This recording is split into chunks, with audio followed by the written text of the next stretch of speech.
بسم اللہ الرحمن الرحیم۔ صحابی رسول، خلیفہ سوم، داماد رسول، ذو النورین حضرت عثمان بن عفان رضی اللہ عنہ تیسرے خلیفہ راشد اور جلیل قدر صحابی ہیں۔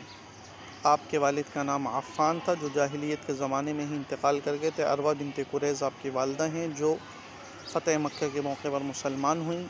آپ صلی اللہ علیہ وسلم سے آپ کا ایک قریبی رشتہ یوں بھی ہے کہ آپ حضور صلی اللہ علیہ وسلم کی پھوپھی ذات بہن کے بیٹے تھے، یعنی آپ کی نانی جن کا نام ام الحکیم البیضاء ہے وہ حضور صلی اللہ علیہ وسلم کی پھوپھی تھیں۔ بلکہ زبیر ابن بکار کا خیال یہ ہے کہ ام الحکیم البیضاء اور عبداللہ جو حضور صلی اللہ علیہ وسلم کے والد محترم ہیں، یہ دونوں سگے یعنی جڑواں بہن بھائی تھے۔ حضرت عثمان غنی رضی اللہ عنہ کے بارے میں بعض روایت یہ بتاتی ہیں کہ آپ چوتھے نمبر پر مسلمان ہوئے، اور حضرت ابو بکر صدیق رضی اللہ عنہ، حضرت علی کرم اللہ وجہہ، حضرت زید بن حارثہ کے بعد مسلمان ہونے والے آپ چوتھے صحابی ہیں۔ آپ سابقون الاولون میں سے ہیں، اور آپ نے ہجرت حبشہ بھی فرمائی ہے، اور اس کے علاوہ مدینہ منورہ کی طرف بھی ہجرت فرمائی ہے۔ اور ہجرت حبشہ کے سفر میں آپ کے ہمراہ آپ کی اہلیہ محترمہ حضرت رقیہ بنت رسول اللہ تھیں جو حضور صلی اللہ علیہ وسلم کی بنی صاحبزادی ہیں، اور آپ صلی اللہ علیہ وسلم نے فرمایا تھا کہ حضرت لوط علیہ السلام کے بعد حضرت عثمان وہ پہلے شخص ہیں جنہوں نے اپنی اہلیہ کے ہمراہ اللہ کے راستے کی ہجرت کی ہے۔ اس کے علاوہ حضرت عثمان غنی رضی اللہ عنہ نے غزوہ بدر کے علاوہ تمام غزوات میں شرکت بھی کی اور حضور صلی اللہ علیہ وسلم کے ہمراہ رہے۔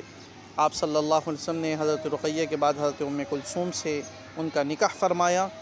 حضرت عمر فاروق رضی اللہ عنہ کے انتقال، آپ کی شہادت 23 ہجری میں آپ نے جو ایک شورا قائم کی تھی، اس شورا کے باہمی مشورے سے حضرت عثمان بن عفان رضی اللہ عنہ کو خلیفہ ثالث مقرر کیا گیا تھا۔ 12 سال آپ کی مدت خلافت ہے، اور پھر 18 ذی الحج کو آپ جو ہے 12 سال کی خلافت کے بعد 18 ذی الحج کو آپ کی شہادت ہوئی ہے۔